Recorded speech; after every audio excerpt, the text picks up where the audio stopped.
The pen felt heavy in my hand, but my voice stayed calm as I slid the signed divorce papers across the conference table.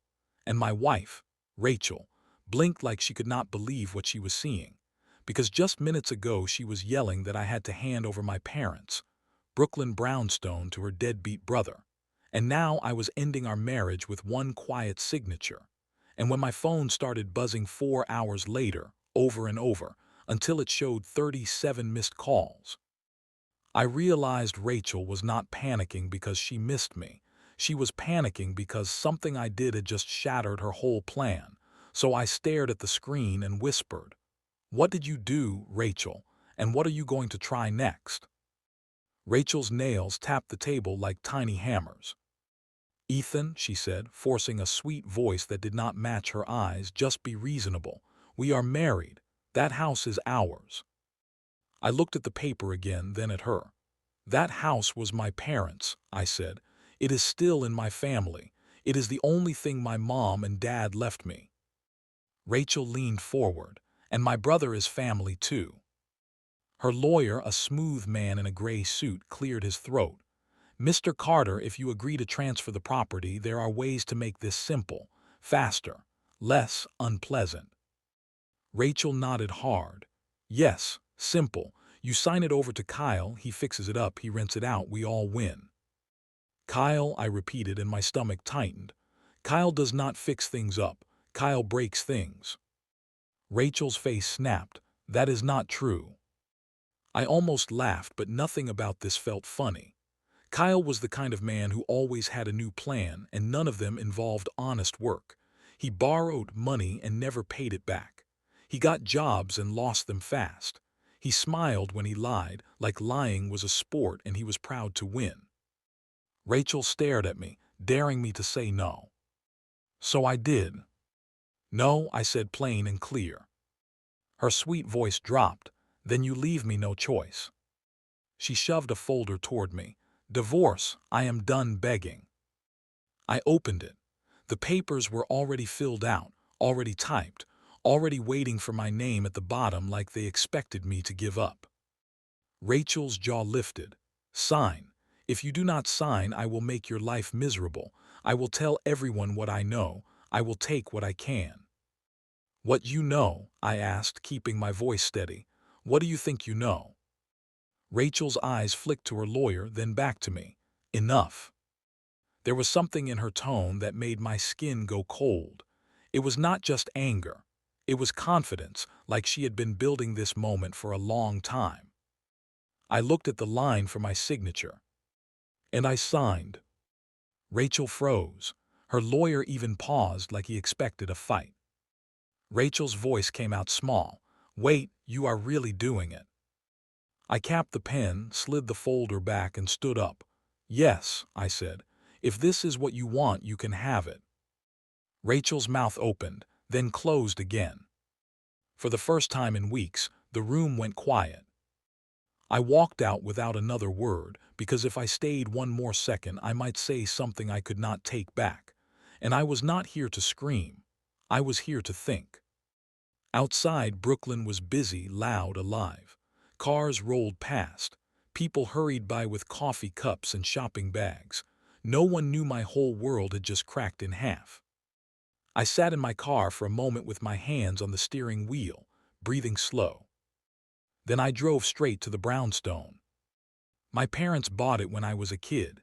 It was old but strong, like a tough old ship that had survived every storm. Brown stone steps, tall windows, a heavy front door that always stuck a little in winter. I stood on the sidewalk and stared up at it, and all I could see was my mom in the kitchen humming while she cooked, and my dad fixing a loose stair with a toolbox like it was the most important job in the world. When they passed, that house became my promise to them. Not a promise written down, just a promise in my chest. Keep it safe. Keep it in the family. Do not let it turn into something ugly. I took out my keys and went inside. The air smelled like dust and old wood. I had been working on small repairs when I could, saving money, taking my time. I wanted to renovate the right way, not rushed, not sloppy. Rachel did not care about the right way. Rachel cared about Kyle. I walked through each room, checking windows, checking locks, like I was making sure the house was still mine. And that thought made me stop. Still mine. Rachel said it was ours, but my name was on the deed. My name, not hers, not Kyle's. And yet Rachel had been acting like she could reach into my life and take it with both hands. That was when I realized something that hurt worse than anger. Rachel was not asking. Rachel was ordering. I sat on the living room floor, back against the wall, and tried to rewind time. I tried to find the first crack. It had started 6 months ago. Kyle showed up at our apartment with a grin and a bruised suitcase, like he was a traveler on some big adventure instead of a grown man with no plan. Rachel rushed to hug him. "Kyle, oh my gosh, what happened?" Kyle sighed dramatically. "Bad luck again." I remember the way he glanced around our living room, taking inventory. Our couch, our TV, our wedding photo on the shelf. Then his eyes landed on me, and he smiled wider. "Ethan, my man," he said like we were friends. "Good to see you." Kyle stayed for a few nights. A few nights became 2 weeks. 2 weeks became Rachel saying, "He is trying, Ethan. Do not be cold." Kyle did not try. He slept late. He ate our food. He borrowed my car just for an hour and came back at midnight with an empty gas tank. And always Rachel took his side. "If you were kinder, he would do better," she told me. I knew that was not true, but I still tried. I kept my voice calm. I offered Kyle leads on jobs. I even gave him cash once, a small amount just to get him started. Kyle spent it in 2 days. Then one night, I came home and heard Rachel talking in the kitchen. Her voice was low, serious. "It has to be the house," she said. I stopped in the hallway, my shoes still on. Kyle's voice answered even lower. "It is perfect, Brooklyn property, you know what that is worth." Rachel whispered, "Ethan will fight." Kyle chuckled. "Then you stop asking, you push. If he loves you, he will do it." My heart thudded so loud, I was sure they could hear it. Rachel said, "I can handle him." That was the first time I understood, not just guessed, that they were making plans around me, not with me. After that, Rachel brought up the Brownstone constantly. "Why are we holding on to it?" she asked while brushing her hair. "Why not sell it?" she asked while we ate dinner. "Why not let Kyle manage it?" she asked like she was suggesting a fun weekend trip. I told her no every time. And every time her smile got thinner. Then last week she switched tactics. She cried. She sat on the edge of the bed and said, "Ethan, if you loved me, you would help my brother." I said, "I have helped him. I will not give him my parents' house." She wiped her eyes and said, "So your parents matter more than me." That sentence was meant to trap me. But it did not. Because love does not demand you burn your life down to keep someone else warm. I stood up and said, "Rachel, stop. This is not happening." She stared at me for a long moment, and her face went blank, like a mask sliding into place. And she said very quietly, "Okay." That okay was not peace. It was a door closing. Now I was in the Brownstone, hours after signing the divorce papers, and my chest felt tight because I finally understood the truth. Rachel never thought I would actually leave. She thought I would panic. She thought I would beg. She thought I would fold. I pulled out my phone and checked my bank app, just to steady myself. Everything looked normal. But something still felt wrong. Then, as if the air itself had shifted, my phone started buzzing. One call. Then another. Then another. Rachel. Rachel again. Kyle. A number I did not recognize. Rachel again. I watched the notifications stack up until the screen flashed. 37 missed calls. My fingers went cold. I did not call back right away. I listened to my instincts instead, the same way my dad always told me to. When something feels wrong, pause, look, think. I drove back to my apartment, and when I got there, I found my door slightly open. Not wide open, just enough to notice. My stomach dropped. I stepped inside slowly. The living room looked normal at first, but then I saw it. A sheet of paper on the coffee table, placed right in the center like it was waiting for me. I picked it up. It was a notice, printed in bold letters, with my Brownstone address at the top. And the words that made my blood run cold were these: Notice of emergency access and change of LOCKS. At the bottom, there was a signature line. And the name written there was not mine. It was Kyle's. Right then my phone buzzed again. Rachel's name flashed on the screen. I answered, and before I could say a word, Rachel screamed, "Ethan, pick up, please, pick up. You do not understand. Kyle already went to the house, and if you do not come right now, something terrible is going to happen. If you want stories like this that keep getting more intense, this is a good moment to tap like and drop a quick comment so we know you are still listening, because what Ethan did next changed everything." I grabbed my keys and ran for the door, because whatever Kyle was doing at my parents' Brownstone, it was happening right now, and I had a sick feeling the divorce papers were only the beginning. I drove to Brooklyn so fast my hands started to cramp around the steering wheel, and the whole time Rachel's scream kept replaying in my head, not because I trusted her, but because I could hear real fear in it, the kind that comes out when a plan goes wrong and you realize you might not be able to clean up the mess. The Brownstone was only a few miles away, but every red light felt like it was laughing at me. When I finally turned onto my parents' street, my chest tightened. A moving van was parked right in front of the house. Two men in work gloves were carrying boxes down the steps like they had done it 100 times, and Kyle stood on the sidewalk pointing like he owned the place. Kyle saw my car and smiled like this was a party and I was late. I slammed on the brakes, jumped out, and strode toward him. "Kyle," I said, keeping my voice low so I would not scare the neighbors, "what are you doing?" Kyle opened his arms like he wanted a hug. "Ethan, great timing." I did not move.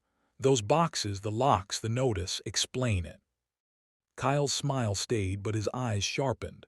"Relax, we are saving your house." "My house does not need saving," I snapped. Kyle waved toward the door. "It needs protection. There are issues." "What issues?" I demanded. Kyle leaned closer like he was about to share a secret. "Someone filed a complaint. The city was going to inspect. Big fines, maybe even a shutdown. Rachel and I handled it." My heart pounded. "You handled it by changing my locks." Kyle shrugged. "Emergency access. We had to get inside. Time was ticking." The moving men carried another box down the stairs. This one had my mother's old flower vase inside, wrapped in newspaper. I recognized it instantly because my mom used to say it was ugly but loyal, and she loved it anyway. Seeing that vase in a stranger's hands made my vision blur with anger. "Put that back," I barked, stepping toward them. One of the movers hesitated. "Sir, we have a job order."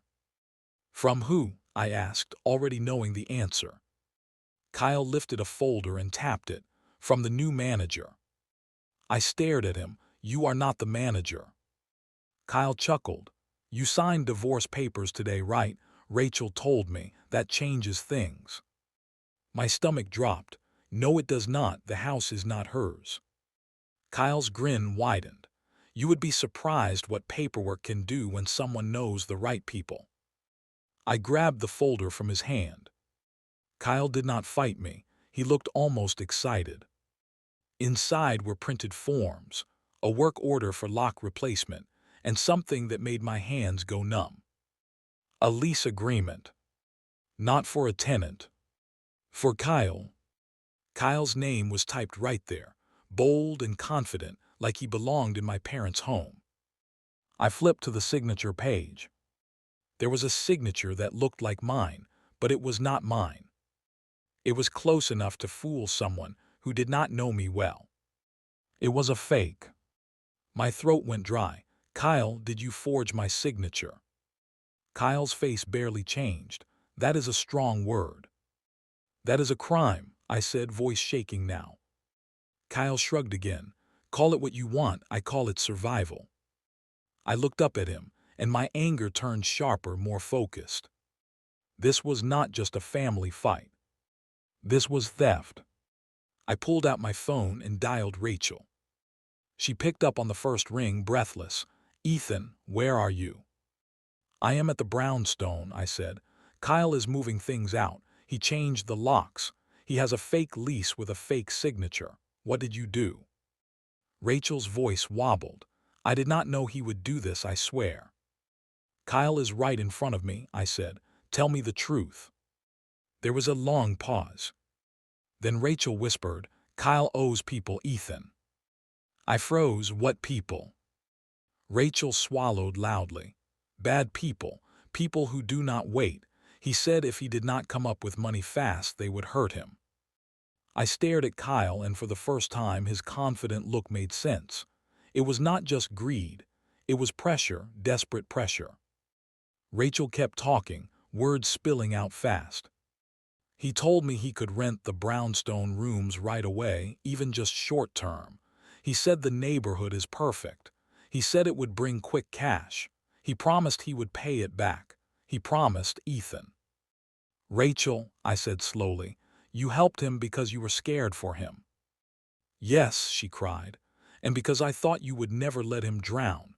You always act like you are above him, like he is nothing. He is my brother." "And I am your husband," I said. Her silence was the answer. Kyle stepped closer, listening, like the phone call was a show made for him. I lowered the phone. "You are done," I told him. "You are putting everything back. You are leaving right now." Kyle's smile vanished for the first time. "You do not get it." "I get it perfectly," I said.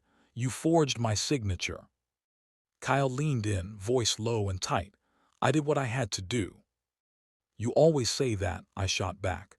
"Every time you mess up, you say you had to." Kyle's eyes flicked toward the moving van, then toward the house. "Those guys are just workers," he said. "They do not care, but the people I owe, they care." My skin prickled. "Are they coming here?" Kyle did not answer. That silence was louder than any shout. I stepped past him and walked up to the door. The new lock gleamed, fresh and smug. I tried my key. It did not fit. I banged on the door. "Open up," I shouted, not caring any more who heard. A second later, the door cracked open from inside, and I saw someone I did not expect. Not Kyle. Not Rachel. A woman in a neat blazer, holding a clipboard. She looked me up and down like I was the one who did not belong.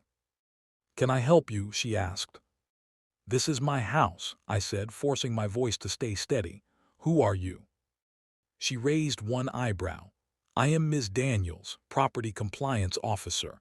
I was called about an urgent safety matter." My stomach twisted. "Called by who?" She glanced down at her clipboard.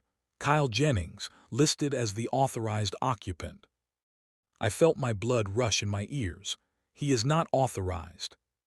Ms. Daniels frowned. "Sir, I have documentation." I held up the lease.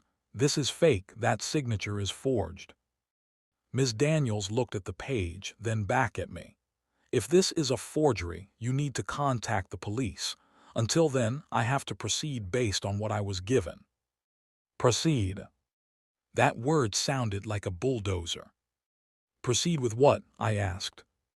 Ms. Daniels walked to the side and pointed at a bright orange notice taped to the inside wall, the kind you see on buildings that are about to get shut down. "Emergency inspection," she said. "There is a report of illegal electrical work and unsafe stairs.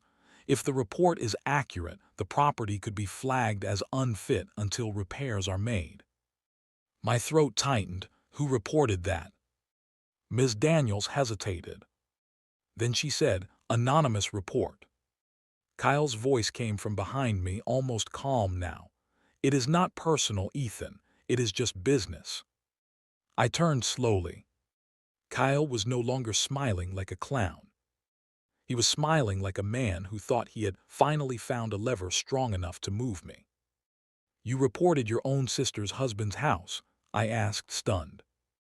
Kyle spread his hands. "I needed a reason to get inside. I needed urgency. An inspection brings urgency. It makes people sign fast. It makes them panic." Rachel's voice echoed in my head. "I can handle him." That was the plan. Make me panic. Make me sign. Make me give up the house to save it. But I had not panicked. I had signed a divorce instead. So they changed the game. I looked up at my brownstone, and for the first time it did not feel like a safe family home.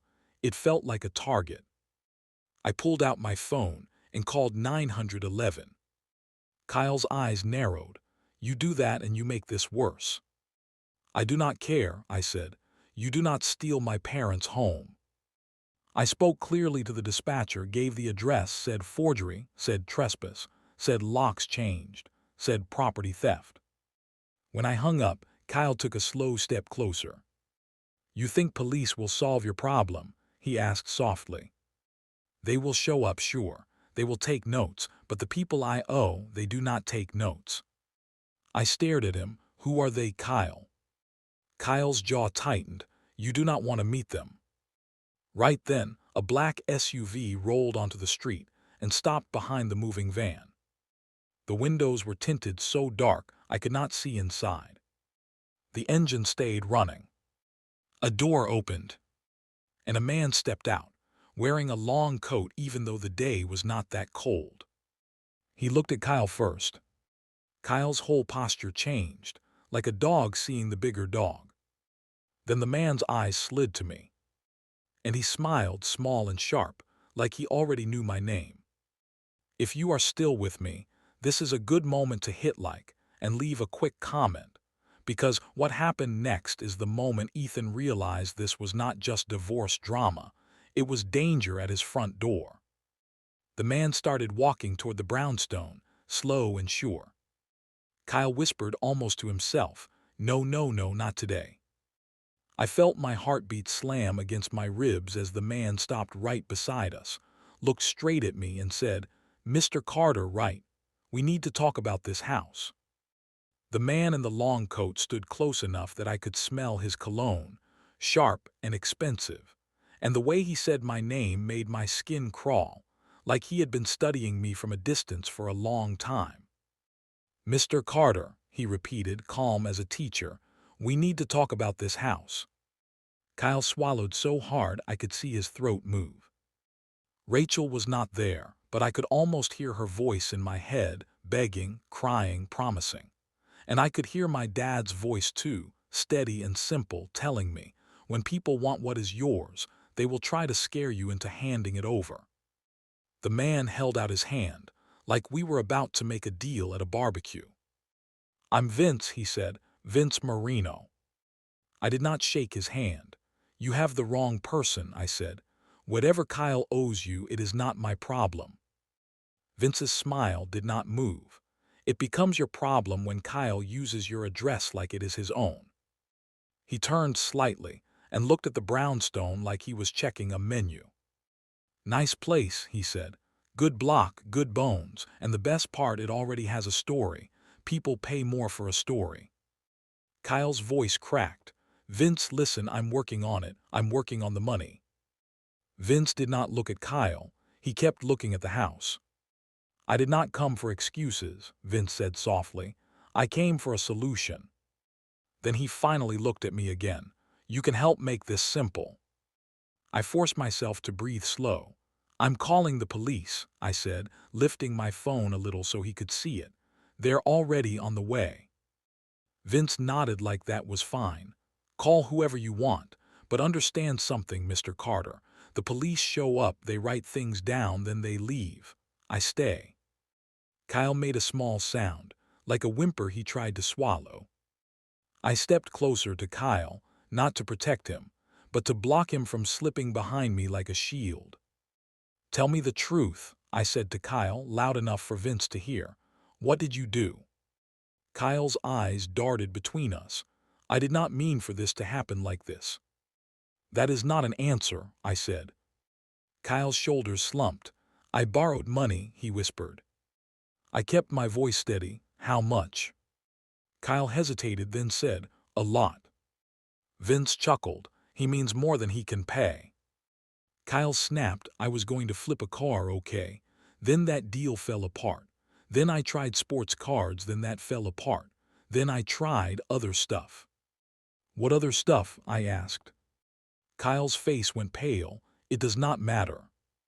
"It matters," I said, "because now my parents' home is involved." Kyle's eyes filled with angry tears.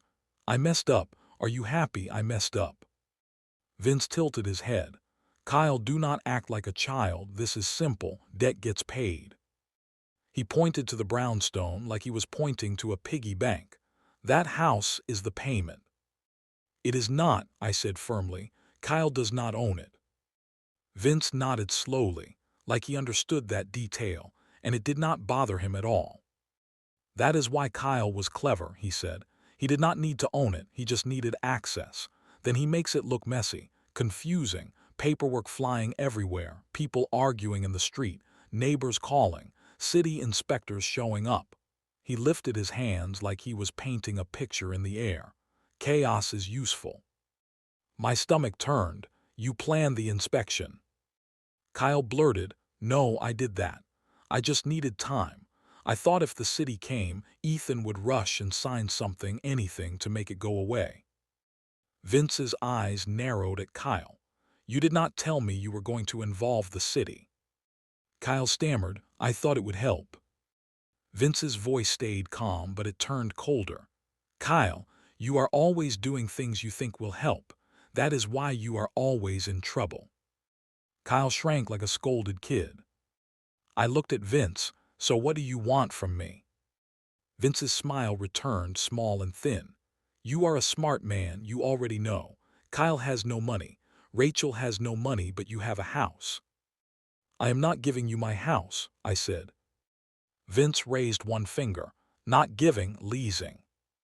I frowned. "Leasing." He nodded. "Short term, quiet, a few months, we run it. We pay you something small so it looks normal, and Kyle's debt disappears. Everyone goes home happy."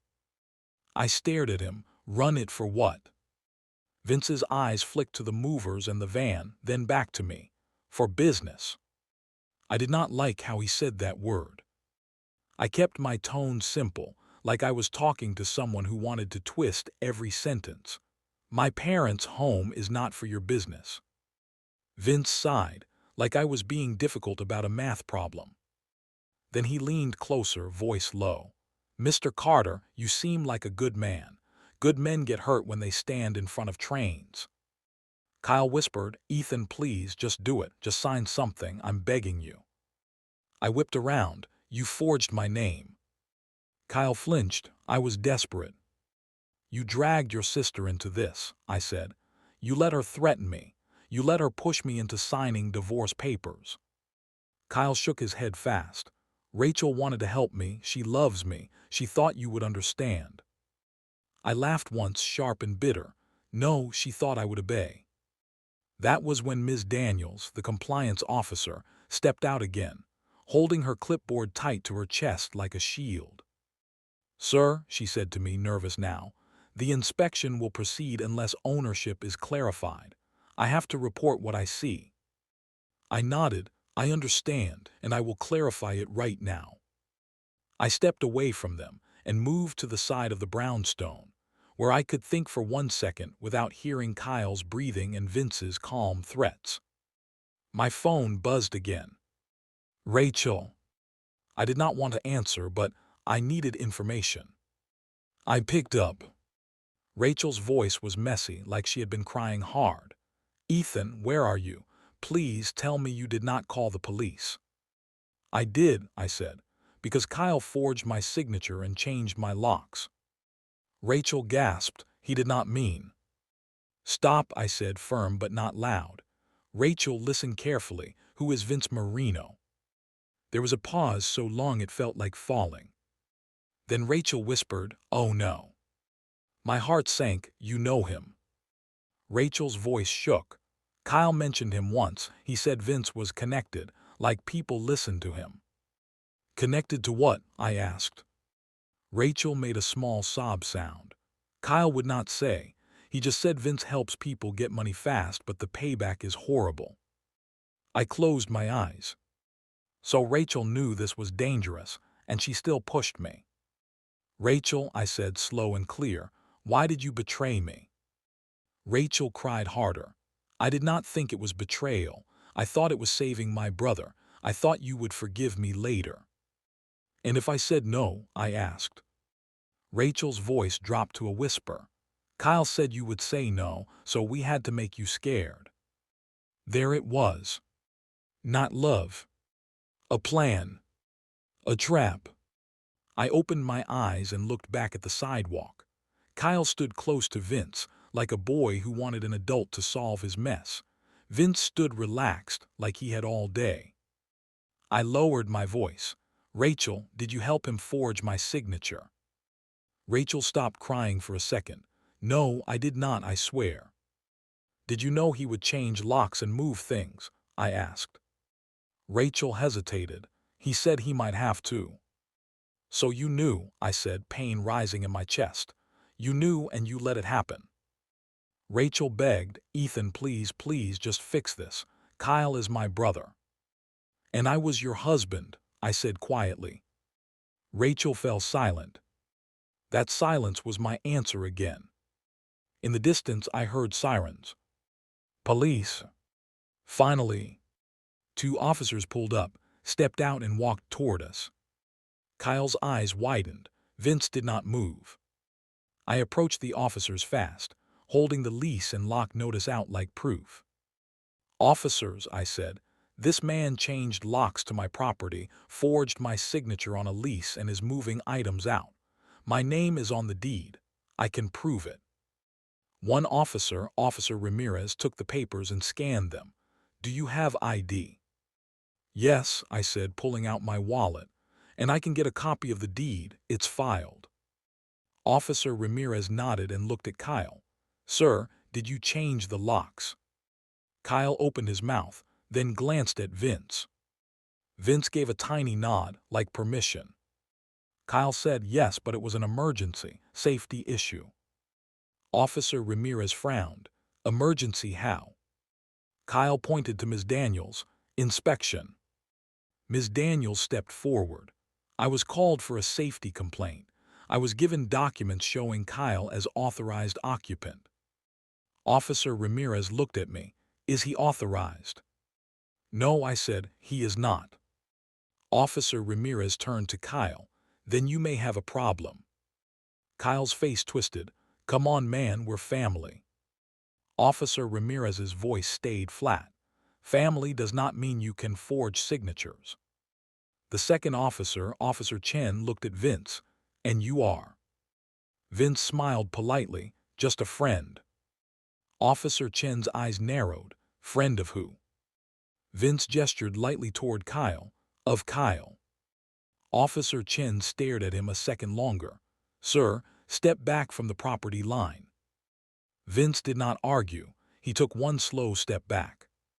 But his eyes stayed on me. Like a promise. Officer Ramirez asked me, do you want to press charges for forgery and trespass? My mouth went dry. This was the moment where revenge and justice start to split into 2 roads. If I pressed charges, Kyle could be arrested right now. But if I did, Vince might not walk away calm. I hated that I even had to think like that.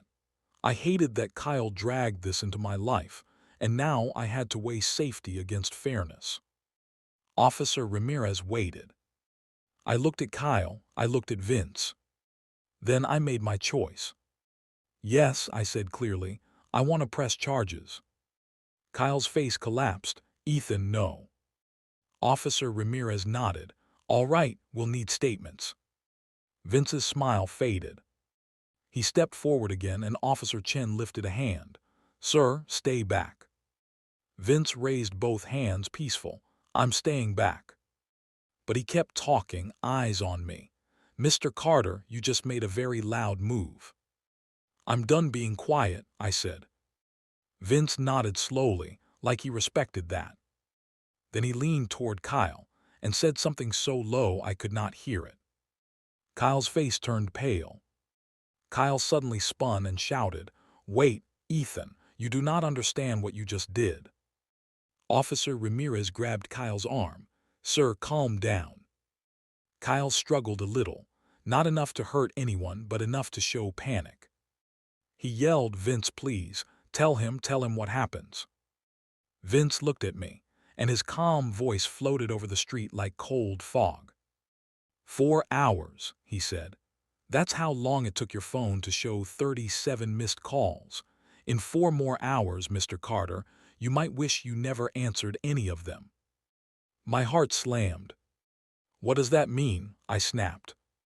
Vince smiled again, and this time it was not friendly at all. It means, he said, you should go check your bank account and you should go check the Brownstone basement because Kyle did not only forge your signature. He turned and started walking back to the black SUV. Officer Chin called out, Sir, stop. Vince did not run. He just opened the SUV door like he owned the street. And right before he got inside, he looked back at me and said, Ask Rachel about the second set of papers. Then he disappeared into the car, and it rolled away. I stood there frozen, the sirens fading into the background, because one sentence kept echoing in my head. Second set of papers. I pulled out my phone with shaking fingers and called Rachel back. When she answered, I did not yell. I did not cry. I just asked, Rachel, what second set of papers did you sign? Rachel's breathing stopped, like she had been caught in a trap of her own. And in a tiny, terrified voice she whispered, Ethan, I thought it was only a loan form. Then the call cut off. And at that exact moment, my banking app refreshed by itself, and my balance dropped so low it looked like a mistake. I stared at the screen and all I could whisper was, No, no, no, no. What did you steal from me? My hands shook so hard I almost dropped my phone, and I kept staring at my bank balance like it was a prank, because the number was so low it looked impossible, like someone had scooped out my whole life in one silent swipe. I refreshed the app again. Same number. I whispered no, then louder no. Officer Ramirez noticed my face. Mr. Carter, what's wrong? My money, I said, voice cracking. It's gone, almost all of it. Officer Ramirez's expression changed fast. Gone how? I don't know yet, I said. But Vince just told me to check my bank account and now it's empty. Kyle was sitting on the curb, hands in front of him, looking like someone had kicked the air out of him. His eyes flicked up when he heard me. For a second, he looked almost sorry. Almost. Officer Chen said, Do you have proof of unauthorized withdrawals? I can pull up my statements, I said, but I need to call my bank, right now. Officer Ramirez nodded. Do it, and if you have any documents involving loans, bring them. We'll add it to the report. I dialed my bank's hotline with trembling fingers.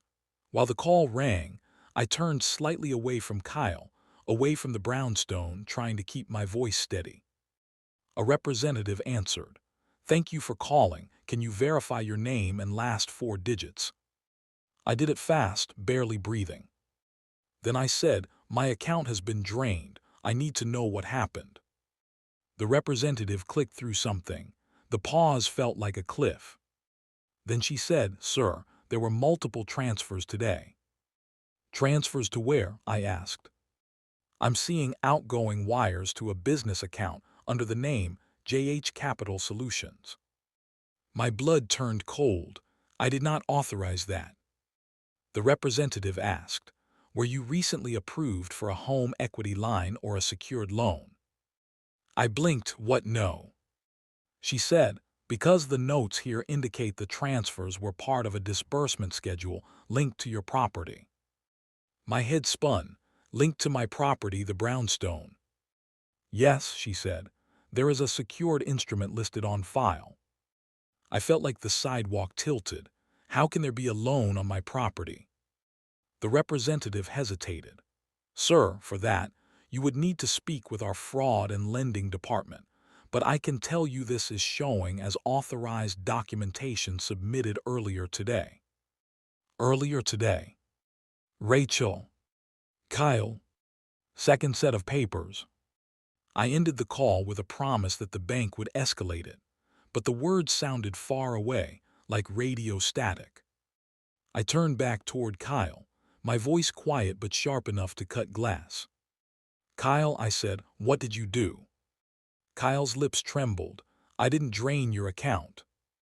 You set it up, I said. You brought Vince into my life. You forged my signature once, you can do it again. Kyle's eyes darted to Officer Ramirez, then back to me. It wasn't me alone. Rachel, she signed something. Officer Ramirez stepped closer. Rachel who? My sister, Kyle said, voice small. Ethan's wife. Well, not anymore. My stomach twisted again at how easily he said that. Officer Ramirez asked, what did she sign? Kyle swallowed. Kyle, stop, he muttered to himself like he was arguing with his own fear. Then he looked up. She signed loan papers. Vince gave them to her. I felt sick. Rachel signed loan papers using my house as the collateral. Kyle nodded quickly. She thought it was a fast loan, like borrow some, pay it back. She thought it would help me get out. She didn't read it. She trusted me. My voice rose. She trusted you. You are the reason we are here. Officer Chen lifted a hand. Sir, keep it calm. I forced myself to breathe, because screaming would not bring my parents back or protect their house. I said, where is Rachel right now? Kyle looked down. I don't know. I pulled out my phone and called her again. Straight to voicemail. I called again. Voicemail. I texted, Rachel, answer, this is serious. What did you sign? No reply.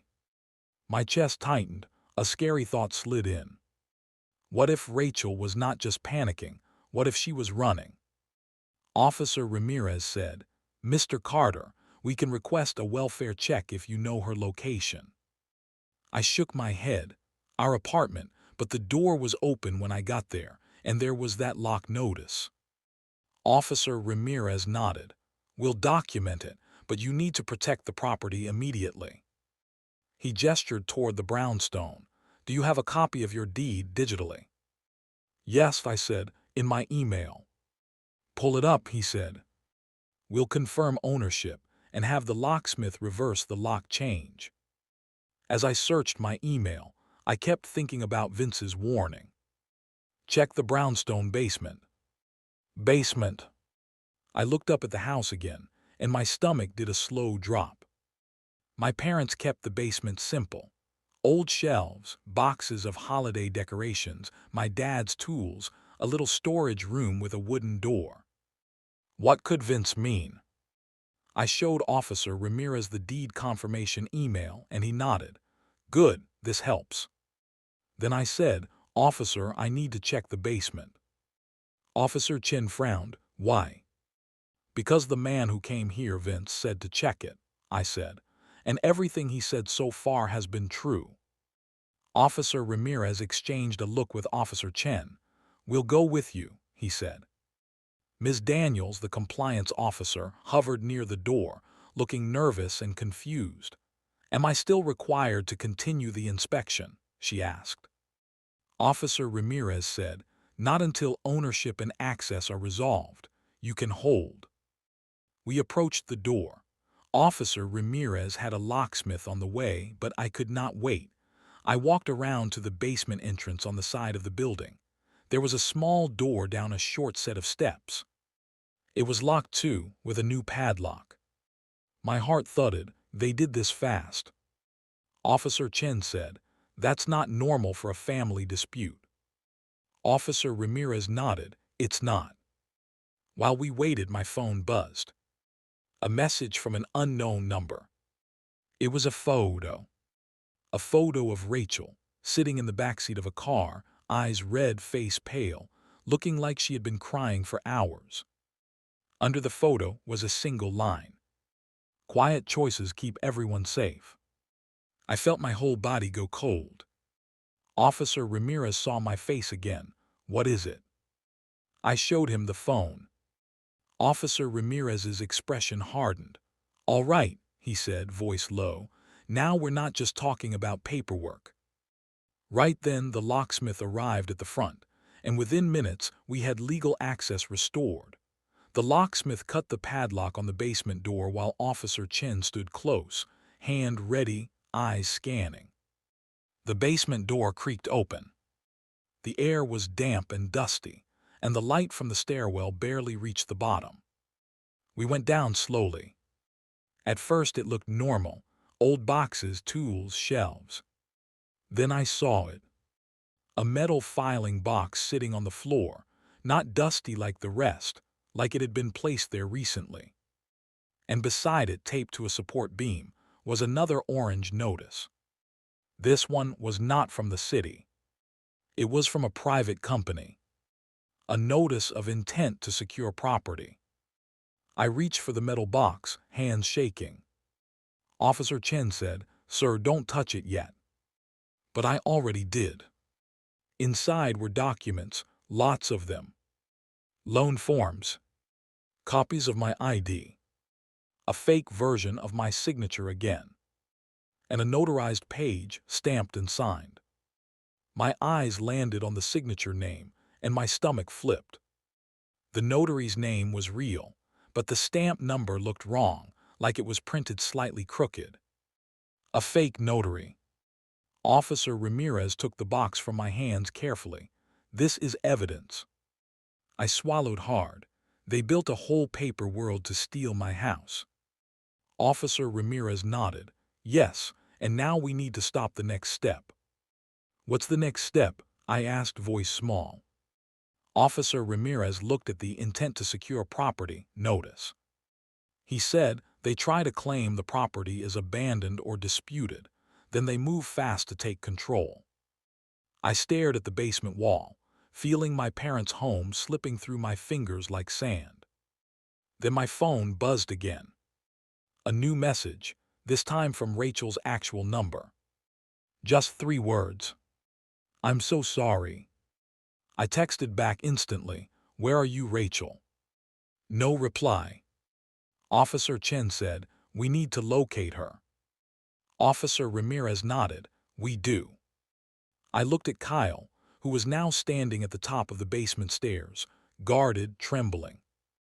"Kyle," I said, voice steady, "where would Vince take Rachel?" Kyle's eyes filled with fear. "I don't know." I took one slow step toward him. "Kyle, listen. This is the last time I ask nicely." Kyle swallowed. "Vince has an office," he whispered. "A place in downtown Brooklyn. He calls it Marina Holdings, but it's not real." Officer Ramirez said, "Do you know the address?" Kyle hesitated.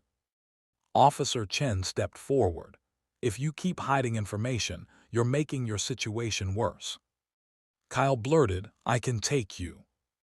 Officer Ramirez nodded once. "Good, you're coming with us." Kyle's face tightened. "Vince said if I ever brought cops to him, he'd—" Officer Ramirez cut him off. "Right now, your sister is missing and there's fraud tied to this property. You're taking us." As we climbed back up, my phone buzzed again with that unknown number. A new message. "Last chance, Mr. Carter. Sign the transfer or lose more than money." My hands shook, but my voice got calm again, the same calm I had when I signed the divorce papers. Because in that moment, I knew something important. They thought fear would make me fold. But fear was doing something else. Fear was making me sharp. If you're still listening, tap like and leave a quick comment right now, Because what Ethan did next wasn't just brave. It was the move that turned the whole trap back on the people who set it. I looked at Officer Ramirez and said, "Let's go get Rachel and let's end this." And as we got into the police car with Kyle, headed toward Vince's so-called office, I realized the worst part was not losing money. The worst part was knowing the person I loved helped open the door for thieves. And I was about to find out if Rachel was a victim, or a partner, or both. The police car rolled through Brooklyn streets with the lights off, quiet but fast, like we were trying not to wake up trouble before we were ready. Kyle sat in the back seat, hands clasped tight, breathing like he was running even while sitting still. Officer Ramirez drove. Officer Chen sat up front, eyes sharp, asking Kyle questions in a steady voice. "Address," Officer Chen said. Kyle swallowed. "It's a suite over a print shop. He uses fake signs. The door says Marino Holdings." "Why would a guy like him hide behind a print shop?" I asked. Kyle's voice cracked. "Because it's not a real business. It's where he meets people like me." People like me, I thought, then corrected myself. People like Kyle. But Rachel had stepped into that world too, and that was what made my chest ache. We pulled up near a tired-looking building with a bright sign for printing services at street level. Above it, a narrow staircase led to the upper floors. Kyle pointed, "That's it." Officer Ramirez nodded. "Stay in the car until we tell you." Kyle's eyes went wide. "Vince will know I brought you." Officer Chen said, "That's your problem. Rachel's safety is ours." We went up the stairs. My heart hammered so loud it felt like the walls could hear it. At the top was a plain door with a simple sign that read Marino Holdings, like it was trying too hard to look normal. Officer Ramirez knocked hard, then announced, "Police." "Silence." He knocked again, louder. Still nothing. Officer Chen tried the handle. "Locked." Officer Ramirez radioed quietly, then signaled the locksmith unit that had followed behind. Within minutes, the lock popped. The door swung inward. The office looked like a costume, a cheap desk, a fake plant, a few framed photos of city skylines that looked like they came from a discount store. But what mattered was the back door, slightly open. We moved through fast. And then we heard it. A soft crying sound. "Rachel," I whispered, voice breaking. We found her in a small back room, sitting on the floor, arms wrapped around herself. Her makeup was smeared, her eyes puffy, and her hands were shaking like she had been cold for hours. When she saw me, she burst into tears. "Ethan," she sobbed. "Oh my gosh, Ethan." I rushed forward but stopped a few feet away, because my heart was not only worried, it was hurt. Officer Chen crouched beside her. "Ma'am, are you hurt?" Rachel shook her head.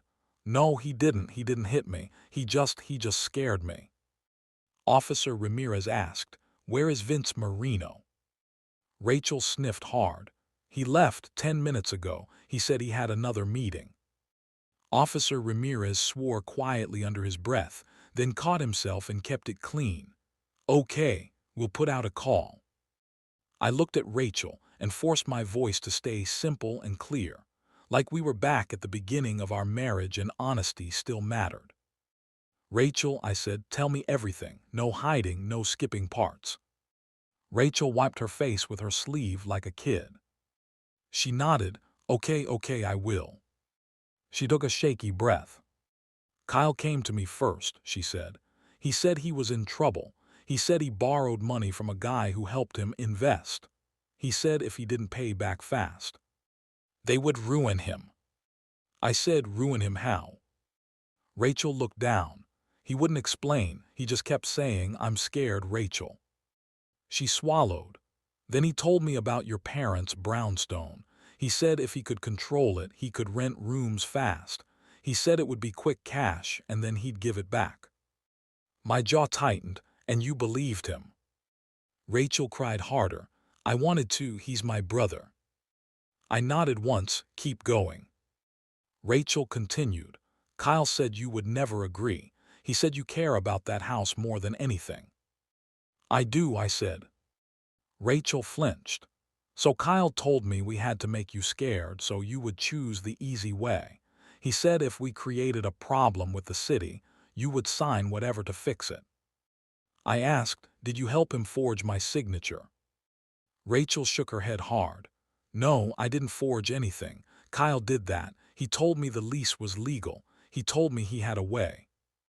My voice stayed calm, but you knew he was changing locks.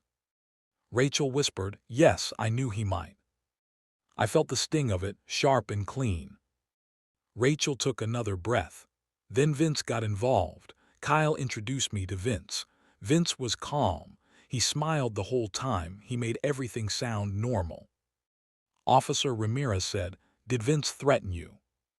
Rachel nodded. Not at first. He talked about solutions. Then he said Kyle's debt was now connected to the property. Rachel's eyes squeezed shut. He told me if we didn't handle it, Kyle would suffer. He said it like it was the weather, like it was nobody's fault. I asked, and the second set of papers. Rachel's hands shook. Vince gave me papers and said it was a loan form. He said it would release some money, and Kyle would pay it back in a week, and then everything would disappear. She looked up at me, tears falling. He said we were only borrowing against the Brownstone temporarily. I felt my chest tighten. Rachel, you used my parents' home as collateral without telling me. Rachel nodded, ashamed. Yes. Officer Chen asked, did you sign using your name or Ethan? Rachel whispered, my name. But Vince said because I'm married to Ethan, it's connected. He said it was enough to start. Officer Ramirez frowned. That's not how legal ownership works, but fraudsters use confusion to push things through. Rachel nodded rapidly. He also had a fake notary stamp. He said everything would look official. I asked, where did the money go? Rachel wiped her face. Vince's account, I guess. Kyle told me it would go to a holding place for the loan. My voice turned colder. And when I signed the divorce papers, what did you think would happen? Rachel stared at the floor. I panicked, Kyle panicked, Vince got angry. She looked up again, eyes wide with fear. Vince said the divorce papers made you unpredictable. He said if you fought, he would take control another way. And that's when my bank balance dropped, I said. Rachel nodded. Yes, he said he would pull the money fast before you could stop it. I stood there, feeling like I was looking at a stranger in my wife's face. Then I asked the hardest question. Rachel, I said softly, did you ever think about me, about what you were doing to me? Rachel broke down. I did, but I kept telling myself it would be fixed. I kept telling myself Kyle would pay it back. I kept telling myself you would forgive me because you're strong. I let that sit in the air because it was the truth. She used my strength like it was a tool. Officer Ramirez stood. We have enough for a report, and we can pursue fraud charges. We also need to secure the Brownstone and freeze any further actions. I nodded, do it. Here is what happened next, and I'll explain it clearly, because secrets are what let this get so big. First, the police documented the fake lease, the lock change, and the forged signatures. Kyle was arrested for forgery and trespass. Kyle cried, he begged, he tried to blame fear. But fear does not erase choices. Second, the police and the bank fraud team worked together to flag the transfers. The bank could not magically return everything overnight, but the fraud report helped stop any more money from leaving. It also started an investigation into the fake business account. Third, Officer Ramirez connected me to a real estate attorney and a property fraud unit that knew how these traps work. We filed emergency paperwork to protect the Brownstone from any fake claims and to record that the property was under attempted fraud. The Brownstone was not lost. It was attacked, and we fought back fast. Now what about Vince? Vince disappeared that night, but he made one mistake. He used paper, fake stamps, and a trail. And trails can be followed. Weeks later, because the bank transfers were tracked, and because the fake notary stamp was tied to other cases, Vince was caught during another meeting with someone else he was trying to pressure. That part felt almost unreal. But the truth is, people like Vince look powerful until the right people stop being scared. Rachel's part had consequences too. She did not go to jail because she did not forge my name, and she cooperated fully once she realized how deep the fraud was. But she faced the real consequences that mattered to me. She lost me because even if she cried, even if she was scared, she still chose to sign papers behind my back and aim her brother at the one thing my parents left me. When we met one last time to finalize everything, Rachel tried to reach for my hand. I stepped back. She whispered, "I loved you." I nodded slowly. "I think you did," I said, "but love doesn't push someone into a trap. Love doesn't gamble with someone's family home." Rachel's shoulders fell. "I was trying to save my brother." "And you nearly ruined my life," I said, not shouting, just stating it. Rachel cried, "Can you ever forgive me?" I looked at her for a long moment. Then I answered honestly, in a way a kid could understand, and in a way an adult could feel. "Forgiveness is not the same as trust," I said. "I can forgive you someday so my heart can breathe again, but I can't trust you anymore." Kyle tried to contact me from jail through family members. He sent messages saying he was sorry. He said he was scared. He said he didn't mean to drag Rachel down. But the lesson was simple. When someone keeps choosing the easy wrong thing, they eventually choose it over you too. In the end, the Brownstone stayed in my name. I repaired the locks, upgraded the security, and worked with trusted neighbors to keep an eye on things. I made the basement safe again. I cleaned the dust, but I could not clean the memory of seeing my mother's vase carried out like it was junk. I also learned something important about myself. I did not win because I was louder. I won because I stopped being silent. I listened to my instincts, I acted quickly, and I let the truth be seen by people who could help. And the life lesson that stayed with me was this. If someone demands you prove love by giving up your safety, your family, or your future, that is not love. That is control wearing a mask. Before we close this story, if you want more emotional revenge stories like this, please like, comment, and subscribe. It helps a lot, and it tells us to keep making stories that hit hard and end strong. That night I stood on the Brownstone steps alone, the street quiet, the sky dark, and the door behind me solid and locked the right way. I placed my palm on the old wood and whispered, "Mom, Dad, I kept it." And for the first time in a long time, I felt something warmer than anger. I felt peace.